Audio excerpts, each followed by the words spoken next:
પિંગલા તું મને કેવો પ્રેમ કરસ, પહેલા નંબરનો, બીજા નંબરનો, ત્રીજા નંબરનો. એટલે સ્વાભાવિક છે આપણું બૈરું પહેલા નંબરનો કરતું હોય, ત્રીજા નંબરનો, પણ એ તો એમ જ કે પહેલા નંબરનો કરું છું. એ તો કઈ એવું જ ન કે હું ત્રીજા નંબરનો કરું છું. એટલે પિંગલા કહે છે મહારાજ એ બધી વાત જવા દો અને જે કરતા હોય એ કરો. એ કે ના બીજું કઈ નહીં, ખાલી હું તને પૂછું છું તું મને પ્રેમ કેવો કરસ. પછી પિંગળાને એમ થયું કે આ જાણ્યા વગર તો લોહી પીધા વગર રહેશે નહીં અને સાચું આમને સમજાવવાનું નથી.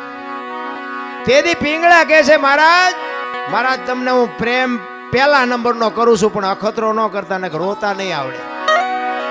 જો અખતરો કર્યો તો દરબાર રોતા નહીં આવડે, પહેલા નંબરનો પ્રેમ કરું છું.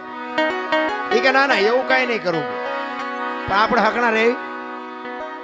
400 મહિનાનો સમય થયો ને બાબુ, એને મનમાં વાત જાતી નહોતી કે મારે પિંગળાની પરીક્ષા કરવી છે.